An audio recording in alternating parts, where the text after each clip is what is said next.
En 5, 4, 3, 2,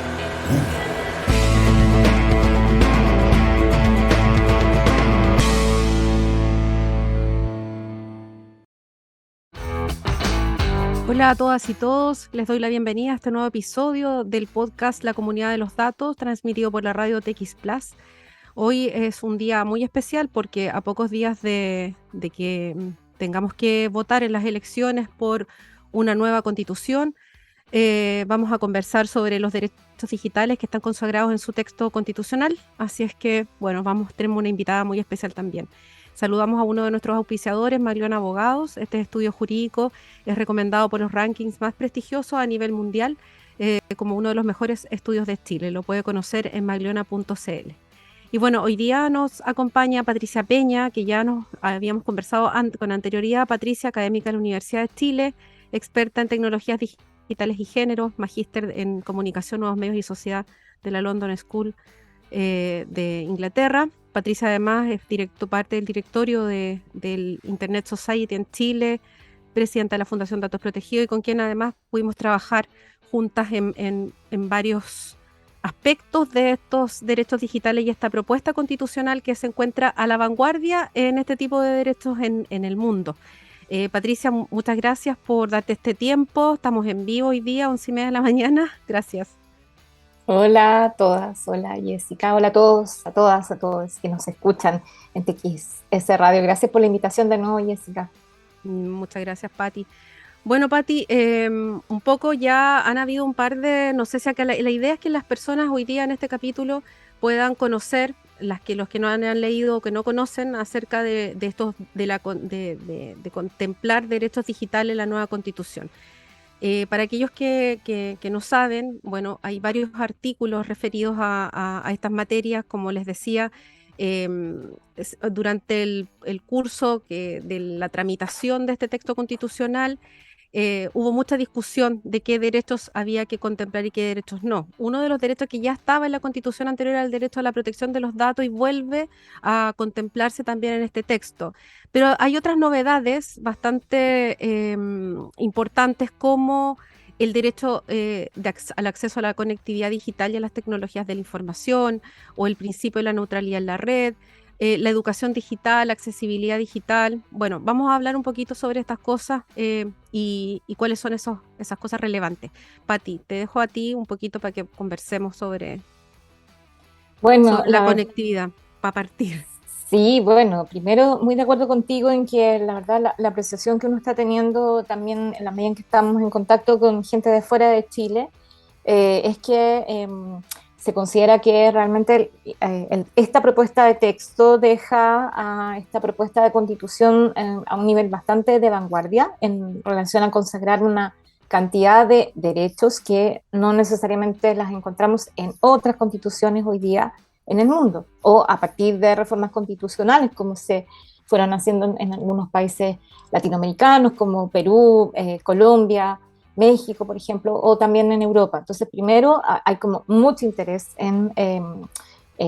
también en esta propuesta de texto, ¿no? Por ahí conversábamos en otro conversatorio que tuve oportunidad de participar la semana pasada junto a Daniel Saror del CEDI y Vladimir Garay de Derechos Digitales, que había como también quizás un mayor consenso en estos temas de parte de esta alianza academia-sociedad civil respecto de que era muy necesario, muy importante y una tremenda oportunidad consagrar un conjunto de artículos sobre este tema. Si bien ahí estaba un poco también, Jessica, la expectativa, ¿no? ¿Cuánto de digital iba a ser, entre comillas, esta propuesta de constitución? Entonces, creo que el primer consenso está justamente en la idea de que era la oportunidad para garantizar a nivel constitucional el derecho a la conectividad y al acceso universal a las tecnologías de información y comunicación. Esa es una deuda que creo que Chile tenía desde la vuelta a la democracia. Eh, Internet a nivel legal, ¿cierto? No tiene un estatus, no tiene un reconocimiento. La Ley General de Telecomunicaciones, que data del año 70, ¿ya? Recordemos eso siempre, no establecía el servicio de Internet como, por ejemplo, un servicio público. Ya eso vino recién ahora, al final del gobierno de la presidenta Bachelet, que impulsa un proyecto de ley que busca reconocer a Internet como un servicio público. y ese, efectivamente, dentro de toda la discusión constitucional que tiene que ver con establecer mayores rangos de protección a lo que significa el acceso universal y cambiar el modelo que hemos tenido en Chile respecto de cómo se provee este servicio. Se considera hoy día que efectivamente el Estado lo que hace es concesionar a privados, concesionar a través de un fondo que tiene la Subsecretaría de Telecomunicaciones, eh, pero efectivamente esto marca un antes y un después, definitivamente, y en algo que es demasiado importante o que quedó mucho más en evidencia durante la pandemia, que era reconocer que en Chile todavía tenemos cierto, brechas digitales de acceso, brechas digitales de conectividad, brechas digitales de competencia y habilidades digitales en buena parte de la población. Así que creo que ahí hubo una favorable acogida de la Comisión 7 que impulsó esta propuesta. Y además de entenderlo, Jessica, que no solamente el derecho a Internet, ¿no? Como a veces se cree que se tiene que definir, porque hubo una visión de futuro que efectivamente Internet es una tecnología que puede evolucionar, que de hecho está evolucionando y que pueden haber otras formas de conectividad digital. Yo creo que eso es muy valioso, y que efectivamente si este texto sale aprobado, va a complementar muy bien la tramitación del otro proyecto de ley que está proponiendo a Internet como un servicio público, también con una serie de cambios a nivel de la política pública hoy día. Y esto tiene un efecto directo eh, en la población, ¿no? Porque todas y todos hemos tenido episodios de fallas en la conexión, mala calidad del servicio, o falta de servicio, ¿no? Muchas personas hoy día viven en Chile en zonas rojas, ¿no? De conexión. Mira, sí, es importante, artículo 86 es el que establece que toda persona tiene derecho al acceso universal a la conectividad digital y a las tecnologías de la información y comunicación. Señala además este artículo que el Estado garantiza el acceso libre, equitativo y descentralizado, con condiciones de calidad y velocidad adecuadas y efectivas a los servicios básicos de comunicación, que es deber del Estado promover y participar del desarrollo de las telecomunicaciones, los servicios de conectividad y las TIC, y la ley va a regular la forma en que el Estado va a cumplir ese deber. Además, tiene la obligación de superar las brechas de acceso, de uso y participación en el espacio digital y en sus dispositivos e infraestructuras. Garantiza el cumplimiento del principio de neutralidad en la red. Las obligaciones, las condiciones y los límites en esta materia van a ser determinados por ley, y que la infraestructura de telecomunicaciones es de interés público, independientemente de su régimen patrimonial, y que también corresponde a la ley determinar la utilización y el aprovechamiento del espectro radioeléctrico. Esto es importante también, creo yo, porque se permitiría aquí abrir el espacio para nuevas formas de acceder a Internet a través de un sistema tal vez mixto, o de también otros sistemas como ha ocurrido en otros países como las redes comunitarias. Pati, ¿tú podrías comentar un poquito sobre las redes comunitarias para que la gente... Sí, sin duda es algo que efectivamente también en el último tiempo, por fin en Chile, se está abriendo la posibilidad de potenciar ese debate. Como mencionaba antes, en nuestro país, cuando tenemos el proceso de vuelta a la democracia, lo que ocurrió fue que nuestra empresa estatal de comunicaciones se privatiza, queda a mano, ¿cierto?, en un primer momento de una empresa monopólica como fue Telefónica, y luego en los siguientes gobiernos lo que se hizo fue de alguna manera abrir el mercado, ¿ya? Y tenemos un sistema efectivamente en el modelo de telecomunicaciones en Chile que ha apostado a esta alianza público-privada, como se llama, es decir, los privados se reconocen como los principales proveedores de Internet. Eso en otros países de la región fue distinto, porque efectivamente Argentina, Uruguay, mantuvieron sus empresas de telecomunicaciones estatal, y de alguna manera eso ha permitido regular, entre comillas, ahí donde el mercado, las empresas no han considerado como viable o, digamos, factible poder llevar, digamos, tanto banda ancha, fibra óptica, etc. Entonces creo que este articulado en los incisos que tú mencionaste, y de hecho hay un artículo más adelante que habla también de las posibilidades que se le da a los gobiernos regionales en esta materia, ¿ya?, justamente para promover otros modelos de conectividad. Las redes comunitarias de Internet, las redes comunitarias de conectividad móvil, las redes comunitarias de Wi-Fi, son modelos y sistemas que se han ido desarrollando en el mundo en los últimos 20, 30 años, justamente buscando solucionar el gran problema que hay siempre en brecha digital de acceso, que es cómo llegar a la última milla, ¿no? Es decir, cómo llegar ahí a esos territorios, a esas zonas donde no necesariamente los privados u otras formas de conectividad tradicional, como la banda ancha, la fibra óptica, etcétera, llegan, ¿ya? Y son soluciones que en realidad están basadas en un modelo muy parecido a lo que son los medios comunitarios o las propuestas que buscan involucrar a la sociedad civil o a las comunidades de base, ¿ya? Son modelos que apuestan porque efectivamente sean las comunidades, los territorios, esto puede ser un barrio, por ejemplo, como ocurre en Argentina, en el Gran Buenos Aires, barrio en las llamadas villas miserias, que la gente se organiza y hoy día pueden postular a un fondo que el ente de telecomunicaciones argentino tiene disponible, particularmente durante la pandemia, pero también, por ejemplo, como en casos como ocurre en México, pueden ser comunidades de pueblos originarios, ¿no?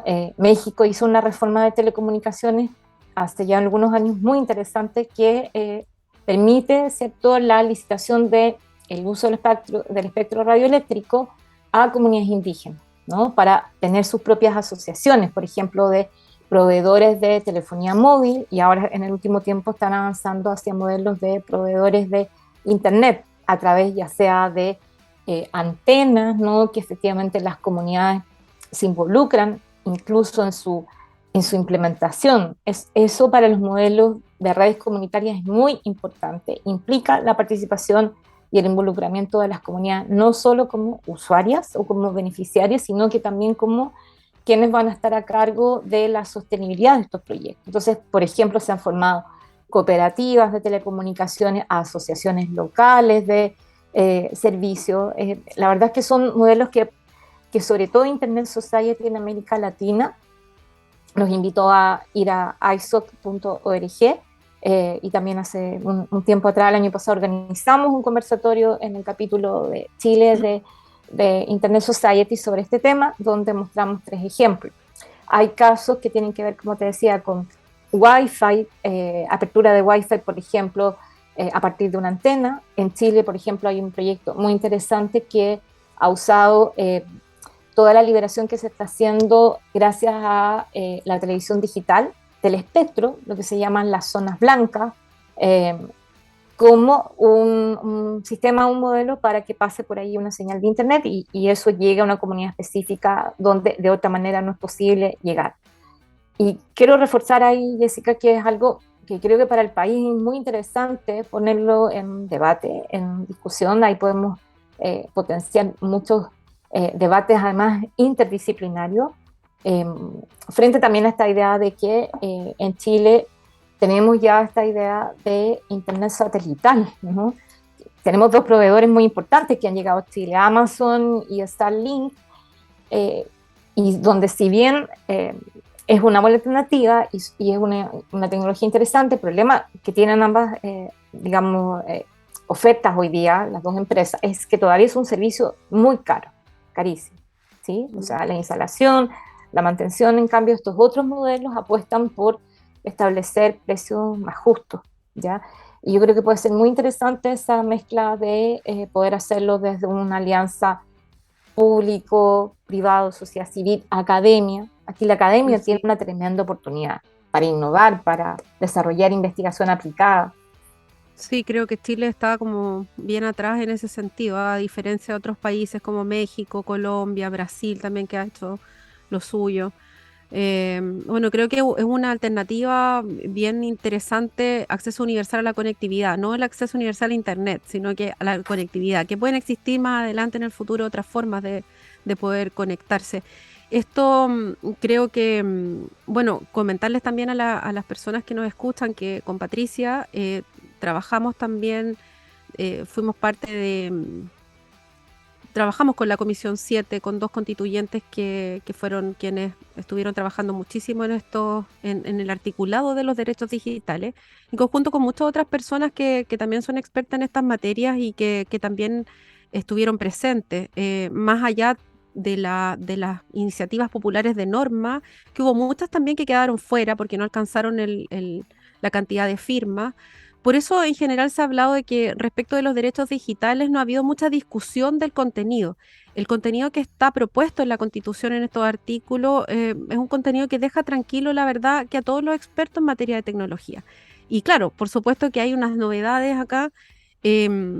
Pasando ahora al artículo artículo 87, la autodeterminación informativa y la protección de los datos personales. Bueno, ahí en particular me gustaría como comentarles que si bien ya la Constitución del 80 lo contemplaba ahora por una modificación del año 2018, la Constitución actual, este nuevo articulado tiene más detalle, y ahí tiene más detalle porque eleva a rango constitucional las facultades que le otorgan, los derechos que le otorga protección de datos personales a las personas. Entre ellos es conocer, decidir y controlar el uso de los datos, es acceder y ser informada, oponerse al tratamiento de los datos, la rectificación, la cancelación y la portabilidad de los datos. Eso en general son derechos que tienen los titulares de los datos que están establecidos a nivel legal, pero hoy día también se les otorga este rango constitucional. Y además también establece que todo tratamiento de datos debe realizarse conforme a ciertos principios, que son los principios que rigen la protección de los datos, de licitud, de lealtad, de calidad, transparencia, principios de seguridad, limitación de la finalidad y minimización de datos. Y en términos muy en resumen, estos principios dicen relación, por ejemplo, con que cuando se realiza ese tratamiento de la información por parte del sector público como del sector privado, los datos que se recogen tienen que utilizarse para esos fines por los cuales fueron recabados esos datos y recolectar solamente aquellos datos que sean estrictamente necesarios para el cumplimiento de esa finalidad y no otros. El principio de licitud, que tiene que estar, por supuesto, y transparencia, informando debidamente al titular del dato, tener una base de legalidad que te permita realizar ese tratamiento, y cuando existe un consentimiento, de fondo, recoger ese consentimiento de una manera leal y lícita, o sea, que no hayan fraudes de por medio. Esto es súper importante y además consagra este derecho, este principio de la seguridad, que tiene que ver con las medidas técnicas y organizativas que tienen que adoptar las distintas organizaciones cuando poseen datos dentro de sus bases de datos, dentro de su información. Entonces, este artículo 87 viene un poco bueno, sí hay una novedad que es reconoce el derecho a la autodeterminación informativa, ya que es un concepto más bien de la doctrina, ya que este derecho que tienen las personas de poder controlar la información que poseen, que es básicamente la protección de los datos personales. No sé, Pati, ahí si te gustaría agregar algo más respecto de los datos personales.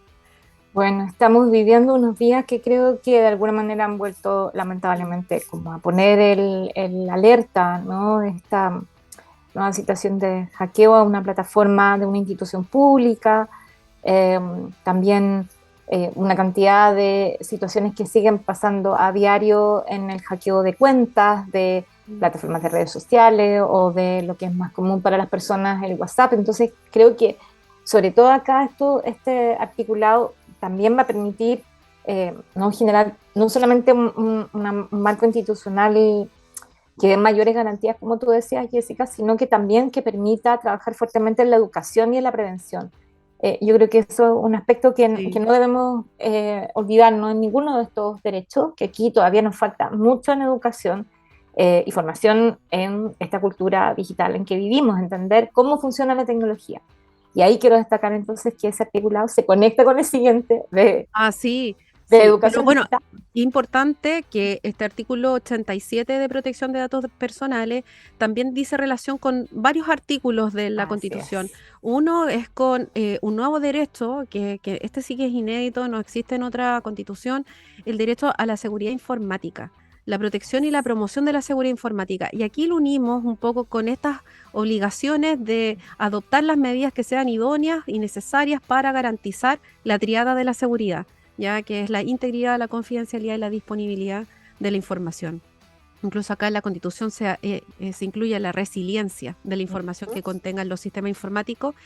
Entonces allí, si unimos la protección y promoción de la seguridad informática, artículos, que es el 88, más el artículo 70, que habla también de la garantía del derecho de privacidad de los metadatos, ¿cierto? Así es. Unido además a la creación de una nueva autoridad de protección de datos. Bueno, eso también es considerado muy inédito, ¿no? También a nivel constitucional. Estaba esta discusión ya presente en la tramitación del nuevo proyecto de ley de protección de datos personales, pero sin duda al quedar plasmado en estas nuevas institucionalidades que la propuesta de constitución está presentando, efectivamente eleva esta idea, esta propuesta de finalmente contar con una institucionalidad que se haga cargo de una situación que nos está acompañando hoy día en el presente, pero que sin duda es demasiado estratégico para la vida de las personas, pero también de las organizaciones y de todos los sectores que finalmente está asociada a esta idea de la transformación digital. En la medida en que nos estamos yendo cada vez más a sistemas automatizados, a sistemas que funcionan con base a Big Data, a la transformación digital, esto adquiere una relevancia central. Sí, y bueno, además que esta autoridad, la Agencia Nacional de Protección de Datos, artículo 376, para los que quieran verlo, le da facultades a ese organismo para que investigue, fiscalice y sancione, además de, dice, normar, dice el artículo, pero también promover el derecho a la protección de los datos. Así es que, bueno, sería una entidad única que podría garantizar efectivamente una independencia de carácter general, de temas desde el punto de vista de incluso político, ya esta independencia de carácter autónomo constitucional. Así es que, bueno, muy importante este artículo. Y quería pasar, Patricia, al artículo 89, que habla sobre participar de un espacio libre, un espacio digital libre de violencia. Y eso también. También otro artículo absolutamente inédito. En general en las constituciones del mundo se habla y de hecho esta propuesta constitucional tiene un articulado muy importante que viene desde esta mirada feminista paritaria, un enfoque de género, sin duda, que lleva toda la constitución, de garantizar esta idea de vivir una vida libre de violencias en general, ¿sí? Particularmente en el ámbito del colectivo de las mujeres y de las comunidades LGTBQ y demás, que son hoy día las que en buena parte de los datos y de las estadísticas son quienes más sufren situaciones de violencia. Y esto, la verdad es que al estar especificado como tal, también de alguna manera es una propuesta muy inédita de parte de las y los convencionales que lo han incorporado y lo han puesto en esta propuesta, porque sin duda hay muchas interrogantes en relación a cómo, primero, abordar, sistematizar, tener datos, cuantificar, en fin, entender el fenómeno que es hoy día la violencia digital. La violencia digital en este articulado tiene una especificidad, como tú decías, de poner especial atención a los grupos de la población más expuestos, más vulnerables a esto, que tiene que ver con el colectivo de las mujeres y las disidencias sexogenéricas, porque eso es lo que hasta ahora los estudios y las investigaciones que tenemos en Chile es lo que ha puesto de manifiesto. Pero también quiero destacar que este es un artículo que incluye a toda la población, ¿no? A todos los grupos, desde personas que tienen cargos públicos y están más expuestas o expuestos por sus vocerías o por su participación en la esfera pública digital, y también a personas que sufren situaciones de violencia en el real y que de alguna manera, cierto, está diciendo este artículo, como también lo ha mencionado ONG Amaranta, que también estuvo participando muy activamente en la promoción de este artículo, Karen Vergara, Cecilia Ananías también, cuando decimos que digital es real. Yo creo que ese es un punto muy importante, y entender que también es un artículo que señala que no solamente la ley se hace cargo de la penalización o de la tipificación de los delitos, sino que también invita a un proceso de prevención y educación en este tema. Entonces, eso también es demasiado importante, particularmente porque nos está también invitando a generar políticas públicas para cambiar también nuestra forma de convivir en el ámbito digital, Jessica. Yo creo que eso es un punto muy importante para políticas públicas que sí necesitamos realizar en el sistema educativo, de entender de que efectivamente si nuestra vida futura, presente, tiene que ver con esta convivencia en los espacios digitales, necesitamos también reglas que nos permitan convivir y hacer que este espacio también sea seguro para todas, para todos. Sí, bueno, una de las políticas públicas que más nos hace falta ahora es contar con datos, datos sobre los tipos de violencia Exacto. y, claro, la prevalencia además de esta violencia sobre las mujeres y también de la comunidad LGTBI. Súper importante. Y bueno, hay un último artículo que es el artículo 90, que garantiza el derecho a la educación digital. Ese me encuentro que también es un artículo súper importante porque además incluye a a la tercera edad, también en otro artículo, así que O sí. sea, es quizás el punto también nuevamente inédito para las constituciones que existen hoy día en el mundo de establecerlo. Sí, hubo mucha discusión de cómo era el concepto adecuado. Partió de esta idea de una garantía o un derecho a la alfabetización digital, pero también estaba otro grupo que tenía muy también mucha claridad respecto que tenía que ir más allá. Que esto también se refería a, ¿cierto?, asegurar la posibilidad de tener políticas públicas que acompañen la formación de habilidades y competencias digitales, que es como, digamos, en estas etapas que vamos a tener en lo que vamos a entender como educación digital, e incluso esta idea que también estamos viendo hoy día en muchos liceos o colegios, que es la educación, por ejemplo, en temas de programación o informática, ¿no? Es decir, formarnos también de alguna manera, así como viene la tradición de educación mediática de ser ciudadanas y ciudadanos más críticos respecto de los medios, la comunicación, también hacerlo con la tecnología, que, insisto, tiene mucho que ver con esta idea de que hoy día estas tecnologías juegan un rol central en la vida de todas y de todos, que están cambiando los modelos de trabajar, que están cambiando los modelos de relacionarnos con el Estado, que están cambiando una serie de actividades cotidianas y donde no necesariamente todas ni todos tenemos necesariamente las mismas competencias y habilidades. Esto también es muy importante para el colectivo de las mujeres, especialmente luego de la pandemia. Tenemos datos que nos están diciendo que todavía el desempleo, la falta de participación laboral de las mujeres hoy día en Chile aumentó luego de la pandemia. Las mujeres que dejaron de trabajar en pandemia no necesariamente han vuelto a incorporarse, y ahí hay un tremendo desafío justamente pensando en estos cambios que hay hoy día en el ámbito laboral. Estamos hablando de reconversión laboral, ¿cierto? De reconversión de profesiones. Entonces es una tremenda oportunidad para que las políticas públicas, los programas se focalicen realmente en las posibilidades que esta transformación digital tiene para las mujeres.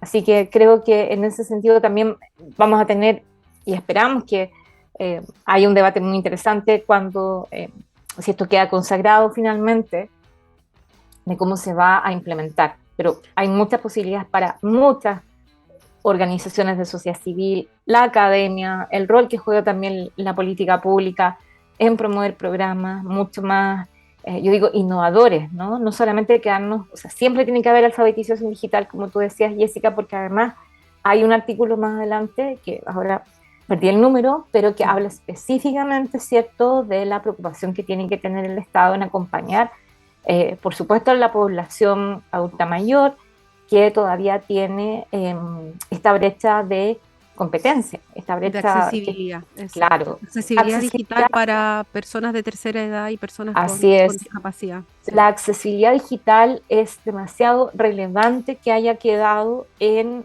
también estas propuestas de articulado, porque esa es una gran falencia que tenemos en Chile. Nosotros tuvimos al comienzo de los primeros gobiernos, de las primeras políticas en materia de gobierno digital, ciertos decretos que establecieron cuestiones básicas en materia de accesibilidad digital, pero lamentablemente ahí se ha puesto muy poca voluntad política, pero tampoco ha habido voluntad desde el sector privado en mejorar los estándares. No tenemos estándares que funcionen para desarrollos básicos de sitios web, de aplicaciones, y es una demanda continua, Jessica, de justamente los grupos de personas discapacitadas que además también se consideran sus derechos en esta constitución. Entonces creo que ahí hay una tremenda oportunidad para saltar esa brecha. Necesitamos empezar a entender que nuestros productos, nuestras soluciones, cada vez que tú haces una plataforma, un sitio web, una aplicación, tienen que tener estándares básicos de accesibilidad digital que ya están estudiados, que ya están establecidos por distintos organismos y que lo que necesitamos es implementarlos, ¿no? Porque la verdad es que afecta a una parte de la población que no puede interactuar con estos sistemas. Oye, bueno, tenemos que terminar ya, nos llegó el tiempo. Bueno, esto es una tremenda oportunidad, la nueva constitución para Chile, con estos derechos digitales. Mira, nos habría encantado seguir conversando, Pati, pero ya estamos en la hora. Yo te agradezco mucho poder hacer este podcast y bueno, nos despedimos. Muchas gracias, Pati. No, gracias a ustedes. Vayan a votar tranquilas, tranquilos el domingo. Eso es lo más importante. Y ojalá que, sea cual sea el resultado, este grupo de articulados los sigamos promoviendo y los sigamos trabajando. Claro, vamos a hablarlo próximamente. Muchas gracias, sí. Pati. Un abrazo. Chao, chao. Gracias. Bueno, ¿sabía usted que el pasaporte chileno es el más poderoso de América Latina, que abre puertas para acceder a 174 países sin visa, ubicándose en el lugar número 3 a nivel mundial? IDEMIA, fabricantes del pasaporte en Chile, hacen del mundo más seguro, son líderes en identidad y biometría y entregan tecnología sofisticada a escala humana. Bueno, y gracias por vernos, por escucharnos. Nos encontramos el próximo miércoles a las 11:30 en la Comunidad de los Datos. Sigan conectadas y conectados a TX Plus, donde pueden encontrar la mejor información sobre ciencia, tecnología, salud y mucho más.